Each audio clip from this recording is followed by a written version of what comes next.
Dobro večer. Pozitivna Slovenija se na volitve odpravlja z najboljšim programom za izhod iz krize in z najboljšo ekipo, ki bo seveda ta program udejanila, če jim bodo volivci 13. julija dali priložnost za to. Zakaj so rešitve, ki jih predlagajo v Pozitivni Sloveniji najboljše, nam bo povedal njen predsednik in člani ekipe, ki kandidirajo v 6. volilni enoti. Zoran Janković, predsednik Pozitivne Slovenije, dobro večer želim. Dobro večer. In seveda dobrodošli tudi kandidati. Renata Brunskole, poslanka Državnega zbora, ki kandidira v Beli krajini. Potem Lojzij Muhič, župan Novega mesta, mestne občine, ki kandidira v Novem mestu. Potem gospa Dragica Marta Strnad, ki kandidira v Trebnjem. In pa Marta Bon, mnogi jo veliko bolje poznate zdaj tudi na političnem parketu kot selektorko rokometne reprezentance Slovenije. Lepo pozdravljeni vsi skupaj v našem studiu. Gospod Janković, bi začela midva v napovedi, sem dejal, najboljši program za izhod iz krize. Ali to drži? Jaz celo pravim, da je to edini možni program za izhod iz krize, kajti mi govorimo o gospodarstvu, ki bo zagotavljalo tako ohranitev javnega šolstva kot javnega zdravstva in pokojnin. In da grem samo kratko analizo za nazaj, v zadnjih 10 letih smo imeli 4 vlade, 2 desni in 2 levi. In če pogledamo, kaj so predelale te vlade, lahko ugotovimo, da državljanom nič dobrega. Prvič, 20 milijard dodatnega dolga, drugič, dodatnih 60 tisoč nezaposlenih in pa tretjič, padec pokojnin za skoraj 15%. In sprašujem se, kakšen obraz lahko nekateri imajo, da še vedno zagovarjajo tisto, kar bi lahko, pa niso naredili. Naš program temelji na gospodarstvu. Mi imamo izjemno dobre izvoznike in za izvoznike je potrebno samo zagotoviti olajšanje postopku za novo širitev njihove dejavnosti in manj birokracije. In to znamo narediti. To smo dokazali nekateri tudi na lokalnem nivoju. Drugi del je pa odvisno od države in tu smo mi tisti, ki gremo s konkretnimi projekti in konkretnimi datumi, kdaj se bo kaj pričelo.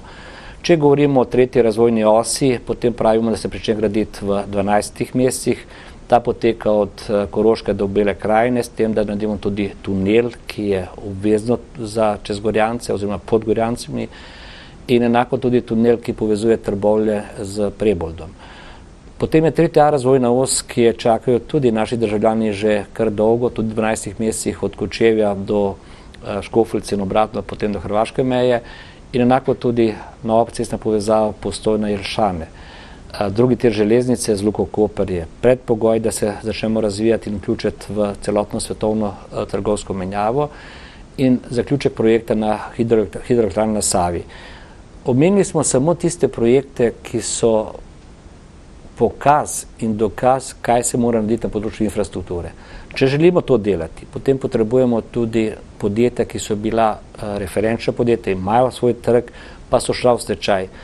Zagotavljamo, da bomo ponovno odprli Primorje Ajdovščina, cestno podjetje Maribor in pa Mursko Soboto. Vsa 3 podjetja v stečaju, ob tem pa tudi novo podjetje na področju lesne industrije, to je na Kočevskem in pa na Koroškem Otiški Vrh. Če dodamo temu še, da ne bomo pustili propast podjetij, ki so sedaj v velikih težavah in je potrebno pretvoriti del kreditov slabe banke oziroma državnih bank, ki so dobile državni denar oziroma denar davkoplačevalcev v kapital, govorim o Cemosu, govorim o transportu Ilirska Bistrica. To so projekti, ki smo jih izkazali, tisti, ki čakajo že mnoga leta in se vsaka vlada samo prelaga iz leta v leto, in to so projekti, ki zagotavljajo v drugem letu 10 tisoč delovnih mest in tudi gospodarsko 4%. To je edina rešitev Slovenije in trdim, da tisto, kar obljubimo, tudi uresničimo. Konec koncev, če bodo državljani odločili po tem, da preberejo to, kar smo napisali, in da preberejo tudi tiste, ki stojijo za temi svojimi programi, tako naše stranke, Pozitivne Slovenije, kot vse ostale, potem ne dvomim, da kljub anketam lahko zmagamo. Če se bo drugače odločili, pa potem spet njih odločitev, da spet verjamemo obljubam, ki se potem po 13. juliju pozabijo.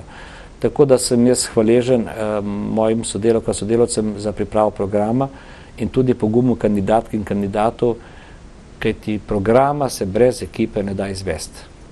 No, slišali smo, povedali ste te ključne projekte in vi ste človek, ki, kot ste sami tudi dejali, ne obljubljate, oziroma če obljubite, potem to tudi zrealizirate. To so projekti, ki so seveda za Slovenijo zelo pomembni, tudi za tukaj lokalno območje. Postavlja pa se vprašanje, na kakšen način zagotoviti denar za izvedbo teh projektov. To vprašanje sem čakal, ampak to me spremlja zadnjih 15 let poslovne kariere. Ko smo prišli z ekipo Mercator, je bil v strašni izgubi, samo 15% tržnega deleža, delnice zelo nizko, pa smo v 8 letih naredili najboljše podjetje v celi regiji. In tudi tam ni bil problem denar. Takrat, ko smo prišli, so vsi razlagali, kje je denar za vse te investicije, ampak enostavno, če imaš cilj, če imaš program, če imaš vizijo, potem se tudi to zagotovi. Enako v mestni občini Ljubljana, jaz govorim za tisto, kar sem za ekipo odgovoren. Ko smo prišli, smo napovedali 22 projektov leta 2006, naredili smo jih čez 1000, pri čemer nam je vsaka vlada vzela del denarja, pa zdaj ne jamram za to, ampak Ljubljana je dobila najviše možno priznanje, ki ga lahko mesto prejme v Evropi, zelena prestolnica Evrope. No, zdaj se pa vračam na vaše vprašanje, imamo 4 vire denarja, ene proračun in tudi skozi proračun dodatno zadolžitev, kajti če se zadolžuješ za tisto, kar daje nova delovna mesta, kar vrača v proračun prispevek skozi DDV, skozi prispevke za plače in za zaposlene, potem je to pravičeno, ker zaganjamo gospodarstvo. To, kar sem jaz povedal, pomeni socialno varnost, pomeni dodaten optimizem vseh državljanov, pomeni večjo potrošnjo in s tem tudi spet večjo proizvodnjo. Drugi vir denarja so evropska sredstva, to sva tle kolegom Lojzetom v istih problemih, da mi čakamo podpis nekega papirja strani države po 2 leti, povprečje porabe evropskih sredstev v zadnjih 8 letih je bilo pa nekaj čez 50%. Tretji vir denarja so zasebna sredstva, so koncesije, ki v primeru, da ne dobimo prva 2 vira, lahko mirno zagotovimo koncesijo, pa ne prodamo, pa damo določeno obdobje v uporabo tistemu, ki bo to zgradil. Imamo kar nekaj interesa za to, tudi drugi te železnice. In četrti vir denarja je denar državnih bank in denar slabe banke. Jaz še enkrat povem, da ta slaba banka bila največja prevara v Sloveniji. Trdim, da je to bilo slabo postavljeno, pa sedaj imamo. Mi smo prišli celo tako daleč, da smo pripeljali tujca za šefa slabe banke, ker domačemu nikomu ne verjamemo. In problem je to, da tujci pripeljali pa svoje sodelavce tistim, ki jim zaupa. Nujno je, da se iz slabe banke del terjatev do posameznih podjetij, del kreditov posameznih podjetij pretvori v kapital. Potem, ko pa podjetje, ki ima trg, ki ima reference, ki ima znanje, ki ima število zaposlenih, potem pa se lahko to prodaja najprej v zadružništvu, potem pa tudi na trgu. Imamo 2 tipična primera, ki je to potrebno narediti. En je Transport Ilirska Bistrica, ki govori za zelo majhen znesek, za 1,5 milijona, ki bi ga moral pretvoriti v slabi banki v kapital. Potem je država postala 100% lastnik podjetja. Podjetje ima 220 zaposlenih, ima tudi 9 milijonov prihodkov, ima trg, ima znanje, ima socialni kapital. Cimos, ki ima pa 6 000 zaposlenih, ne samo v Sloveniji, ampak v celi regiji, potrebuje vsaj 100 milijonov pretvorbe. In jaz sem prepričan, to vsi vejo, ki so tudi do sedaj bili v vladah, enostavno jim je zmanjkalo poguma, da to naredijo, ker če kaj naredijo, so lahko za kaj odgovorni.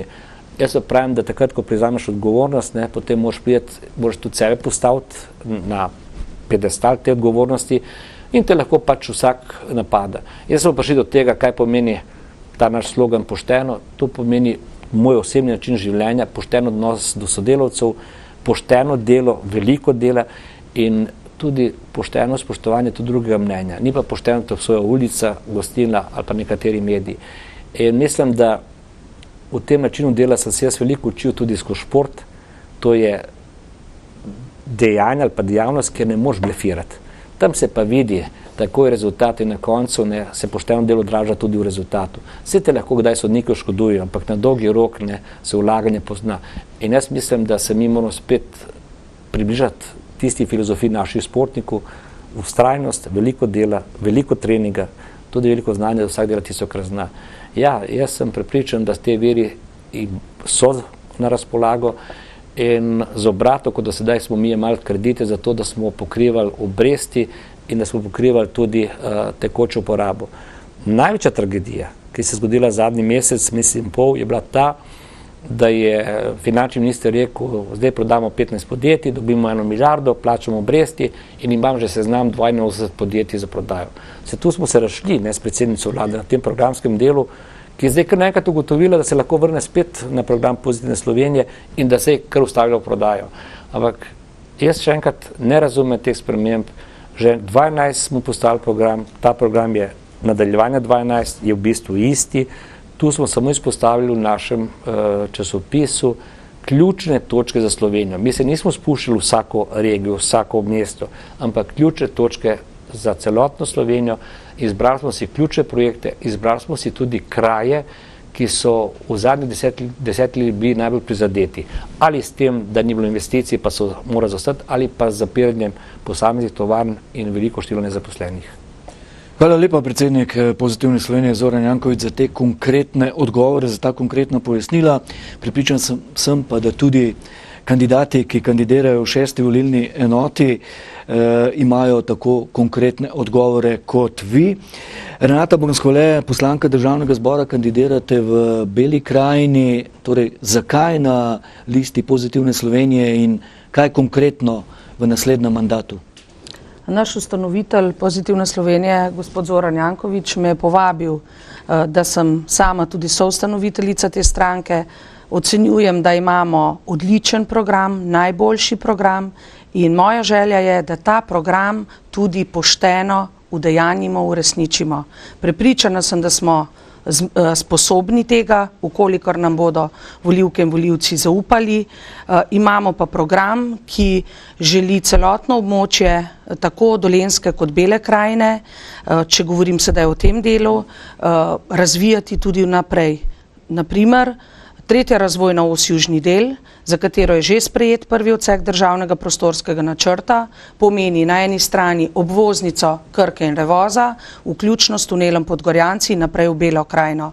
In pa še nekaj, kar se mi zdi izjemno pomembno in v tem mandatu, kar sem poslanka Pozitivne Slovenije, sem odločno nasprotovala, ne glede na vlado, to, o čemer je tudi predsednik govoril, od prodaji državnega premoženja. Konkretno, Krka ni tisto podjetje, za katerega, da bi se sama kot poslanka strinjala s tem, da ga prodamo. Namreč podjetje, ki je uspešno, ne samo da nosi dividende, da s tem dobivamo v državni proračun, nudi zaposlitev, je družbeno odgovorno podjetje, je vpeto v lokalno okolje. Takšno podjetje si zagotovo vsi želijo. In pa naš mladi strokovni kader ima s tem delo doma, nekje drugje v tujini, s čimer se danes soočamo. Hvala lepa. Alojzij Muhič, župan Mestne občine Novo mesto. Kaj je bilo tisto vodilo, da se podate v kandidaturo na listi Pozitivne Slovenije v Novem mestu? No, jaz sem že nekajkrat kandidiral in na zadnjih volitvah sicer ne na Pozitivni Sloveniji, to da Pozitivna Slovenija mi je bila že v prejšnjih volitvah zelo blizu, kajti nastopajo z konkretnimi programi, in kar absolutno podpiram in zaupam predsedniku Zoranu Jankoviću, ki so pa tudi na gospodarskem področju že veliko let predtem sodelovala in rezultati so bili takrat izjemni. In iz tega razloga smatram, da je to ena prava pot v izhod v krizi, kajti da bomo mi čakali, da bo nekdo namesto nas nekaj naredil ali pa da bo kriza šla mimo nas brez dela, to žal, to so mogoče mislili dosedanji voditelji države. Zato smatram, da je prav, da štartamo z državnimi investicijami, da štartamo z vlaganjem v gospodarstvo, da podpremo tiste vlečne kojne, ki dejansko prinašajo Sloveniji, in to je v našem programu oziroma programu Pozitivne Slovenije zelo eksplicitno navedeno. In iz tega razloga tudi podpiram to in se bom za to tudi zavzemal v primeru izvolitve v državni zbor. Gospa Dragica Marta Strnad, kandidirate v Trebnjem, ste strokovnjakinja, v tem trenutku pač upokojenka, pa vendar, kaj je bilo tisto vodilo, vas je prepričalo, da ste rekli, ja, želim biti član ekipe Pozitivne Slovenije? Torej, res moram reči, da izhajam iz okolja, v katerem so dejansko vsi ljudje delali pošteno, mislili pošteno, vendar bili prevečkrat razočarani. In ker je program Pozitivne Slovenije tako dobro naravnan, da se v njem lahko najde vsak sleherni državljan in državljanka, mislim, da je prav, da se tudi vsi tisti, ki kljub upokojitvi doma morda čuvamo vnuke, le aktiviramo in nekaj naredimo za naš boljši jutri. Samo sedeti doma in čakati, da se bodo čudeži zgodili, bo premalo. Samo kritizirati in govoriti, kako nič ni dobro, pa se sam neaktivno vključiti v delo in v življenje in stiske ljudi, je absolutno premalo. Torej, moje vodilo, da sem se odločila kandidirati, je bilo eno samo. Narediti nekaj za boljši jutri, pošteno delati naprej, pošteno razmišljati in pošteno pomagati vsem, ki so pomoči potrebni. V okolju, kjer sem jaz doma oziroma moji starši, je zelo veliko revnih, razočaranih ljudi in mislim, da če ne bomo za vsakega slehernega poskrbeli, bo še več samomorov v Sloveniji, bo še več nesrečnih in še več uničenih družin. Slovenci pa smo zagotovo narod, ki zna delati, ki, tako kot naš predsednik reče, zna, hoče in zmore in mislim, da je prav, da to tudi udejanimo. Hvala lepa tudi vam za te pozitivne misli. Marta Bon, kandidirate v Novem mestu, začasno za nekaj časa ste rokometni parket zamenjali z političnim parketom. Kaj je vas spodbudilo, da greste v to akcijo? Jaz pravzaprav z našim predsednikom, gospodom Jankovićem, sodelujem že dalj časa v športu, tudi v ljubljanski mestni politiki, zato mu enostavno verjamem, ker vem, da je človek besed, ki kjerkoli se je pojavil, se je zgodil razvoj in razvoj je to, kar Slovenija v tem trenutku potrebuje. Tudi samo ocenjujem, da so časi, ko je enostavno res potrebno prevzeti odgovornosti, takrat, ko si poklican, je potrebno reči, sedaj bom pa poskušal nekaj dobrega narediti za svojo državo, za svoje mesto. Predvsem pa, kot sem rekla, Slovenija v tem trenutku potrebuje voditelje, ki znajo in zmorejo, ki znajo pošteno delati, ki znajo pa tudi, da rečem, angažirati ljudi, da jim sledijo in Zoran Janković to zna in Slovenija to potrebuje.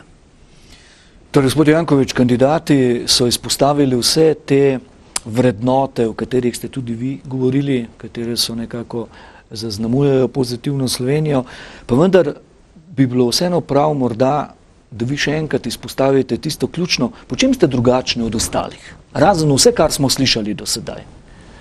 Najprej sem jaz tudi danes izjemno navdušen nad nastopom kolegic in kolega in se vidi, da smo v istem vlaku, da vsi želimo od besed dejanjem. In če me sprašujete, kaj nas razlikuje, mislim, da smo ena redkih strank na teh volitvah, ki nismo imeli priložnosti, da svoje obljube pokažemo in uresničimo. Ravno to je, da tam, kjer smo doslej bili, se lahko z uspehi pohvalimo. Jaz bom rekel, da pri 60 letih je moj motiv še vedno uspeh. In vesel sem te družbe, tega kolektivnega duha, ki se razvija skozi dolga leta. Mi smo drugačni v tem, da v programu nikjer ne pišemo o kakšnih delitvah na leve in desne. Osebno sem zelo pripadnik, da rečem, partizanskega gibanja, bork in borcev, ampak spoštujem tudi tiste, ki hodijo v cerkev, čeprav sem ateist. In ta odnos med ljudmi, da živimo skupaj, spoštujemo različnost, dokazujemo v praksi. Po 40 letih, tu je tudi mestna svetnica, bo džami v Ljubljani. Pa imamo urejen odnos s katoliško cerkvijo, pa s pravoslavno cerkvijo, pa protestantsko cerkvijo. Ampak svojega prepričanja ne bom menil.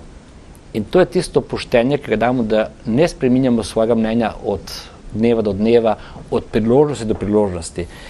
In naša skupna opredelitev in odločitev o tem, da Slovenija lahko pride iz krize samo na področju uspešnosti v gospodarstvu. Za razliko od drugih, zdaj pa če govorim o predsednikih kandidatov, mislim, da sem pa edini, ki lahko res potegne primerjavo med zasebnim delom, Mercatorju, da tako rečem, in pa javnim delom. Konec koncev sem župan največje lokalne skupnosti. In zato mi gre zelo nekako ponesrečena misel, da tisti, ki celo življenje živijo od javnega sektorja, tega zelo kritizirajo. Jaz pa trdim, da imamo odlično javno šolstvo in število vzgojiteljic in učiteljev ne bomo zmanjševali, da imamo odlično zdravstvo. Samo treba je dobiti pravo vodstvo, pravega ministra. In če ćemo imeti to dvoje, in mi imamo v programu tudi, da s 1.1.2016 dvigujemo pokojnine in da vrnemo vse te regrese, ki so jim vzeli tisti, ki so razlagali, kako se borijo za pokojnine. Ampak vse to je pogojeno z napredkom v gospodarstvu. In brez državnih investicij, pa to ne govorim samo zdaj, jaz to govorim že vsa leta, dokaz je, kako smo vodili Ljubljani, kot konec je tudi del države, takrat sem razlagal, da uporabljamo neko različico veliko manjšo New Deala, ki je bila v Ameriki za izhod iz krize prepoznavna kot praktičen primer rešitve. In mi smo danes tu za to mizo in tudi ostali naši kandidati, ostalih 84 po Sloveniji z namenom, da pokažemo, da ima Slovenija znanje, da tisto, kar naši strokovnjaki pokažejo v tujini, pa ne na področju znanosti, ne na področju športa, kulture, pa da rečemo tudi, da gremo do natakarjev, ki so posod cenjeni, da tudi doma uveljavimo. Danes velja pri nas apatija. Ljudje enostavno ne vidijo izhoda, ljudje so pesimistični. In ko sem jaz razlagal, že od leta 2008 in 2009 in potem naprej, da ta pesimizem vpliva tudi na nižjo potrošnjo, nižjo pozornost, na nižjo proizvodnjo, da gre spirala več čas navzdol. Mi smo pripravljeni to spiralo obrniti in ker to vsi govorijo, tu smo pa mi različni. Mi smo do sedaj s svojimi dejanji pošteno dokazali, da se to da. In tu je ta razlika. Pogovarjamo se v studiu televizije Vaš kanal v Dolenjski prestolnici, torej v Novem mestu, in župan in kandidat Pozitivne Slovenije Lojze Muhič. Eno vprašanje je, s katerim se že dobro desetletje nekako tukaj v Novem mestu ne premakne z mrtve točke. Nekako se prelaga odgovornost na relaciji država-občina, to je pa vprašanje romskega sobivanja v Novem mestu. To romsko vprašanje zelo buri duhove. Ja, res je, da je to ena velikih in perečih problemov mestne občine Novo mesto, to da lahko trdim, da v zadnjem času smo le premaknili problem iz mrtve točke, kajti v vseh naseljih, romskih naseljih, katerega bomo tudi danes obiskali, smo le uredili s komunalno infrastrukturo, urejamo bivalne prostore in tudi življenje Romov se je zboljšalo. Žal se to ni zgodilo v našem največjem naselju Žabjak, kajti to zemljišče je še vedno v lasti države in v tem okolju nismo uspeli niti občinskega prostorskega načrta opraviti, kajti to bi žal moral lastnik narediti. Mi se dogovarjamo že nekaj letov okrog tega in kot zgleda bo lokalna skupnost morala prijeti sama za delo in to stvar speljati tako, kot smo si zastavili. Dejstvo je, da je potrebno v teh pogledih pomoč države, razumljivo, kajti to so državljani Slovenije. Druga stvar pa je tudi v tem, da bojo Romi sami uvideli to, da morajo za svoje bivanje, za svoje življenje tudi sami skrbeti, ne zgolj država in socialne službe.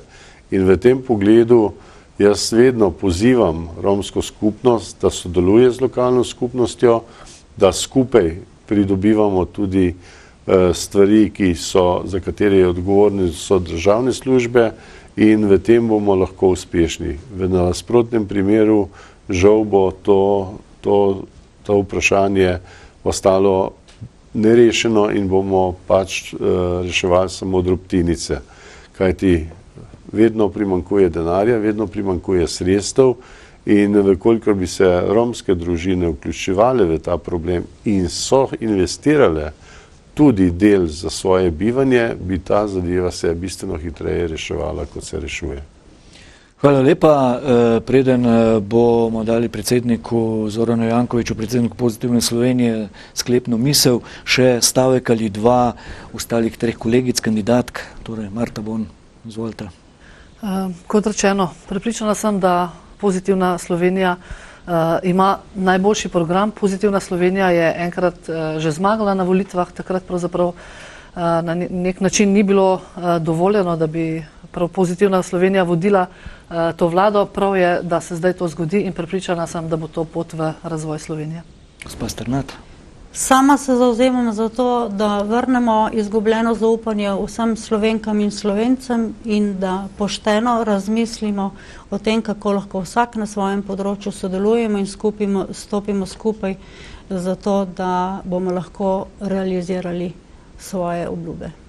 Poslanka Brunskole. V Beli krajini si zaslužimo, tako kot na Dolenjskem, pošteno cesto. Ljudje znamo delati pošteno in prepričana sem, da si naši otroci želijo še naprej kvalitetno javno šolstvo, javno zdravstvo, pa ne samo otroci, tudi vsi tisti ljudje, ki so že danes upokojeni, si zaslužijo poštene pokojnine. In zavzemala se bom za to, da program Pozitivne Slovenije tudi udejanimo. Prepričana sem, da bomo prepoznani in imeli priložnost, da to tudi izvedemo. Zoran Janković, predsednik Pozitivne Slovenije, kolega Muhič je pred nekaj trenutki govoril o enem od socialnih vprašanj. To je področje, katerega vi vedno izpostavljate. To je socialni čut, tudi ko ste bil uspešen menedžer, se spominjam iz vaših nastopov, ste vedno poudarili ta socialni vidik. Jaz menim, da je isto voditi podjetje, občino ali državo. In v vseh treh skupnostih je socialni kapital na prvem mestu. Meni nič ne rodam povedati, da živim in delam po tistem notranjem čutu delu, čast in oblast, ampak vsakemu vrsto dela. In če delamo vse ankete ljudi v Sloveniji, postavljamo na prvem mestu zdravje, potem na drugem mestu že socialna varnost. To socialno varnost smo zagotavljali v Mercatorju, takrat smo zaposlili novih 8000 ljudi, to socialno varnost zagotavljamo v Ljubljani, ker nas je 12 000, vse skupaj. In to socialno varnost moramo zagotoviti tudi v Sloveniji. In trdim še enkrat, edini program, ne samo najboljši, za izhod iz krize je gospodarski program Pozitivne Slovenije. In na tem programu ne more biti nobenih kompromisov. Zadnje 4 vlade so bile vlade kompromisov, pri nas ne bo kompromisov. Ko bojo državljanke in državljani šli 13. julija na volišče, ne se prepustijo svoji lastni presoji, ne odločijo po svoji glavi, po svojem srcu, ampak potem ne pomislijo o tistih, ki nastopajo na volitvah, kaj je kdo od nas do sedaj udejanjil. Trdim, da to, kar obljubimo, bomo tudi uresničili. Za tem stojim in srečno Slovenija.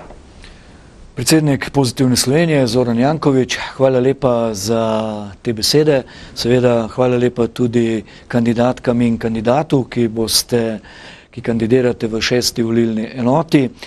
Želim vam veliko uspeha v nedeljo 13. julija. Volilna kampanja se počasi izteka, čez dobre 3 ure bo zaključena in kot rečeno, veliko uspeha v nedeljo 13. julija in videli bomo, kaj bodo volilci postorili.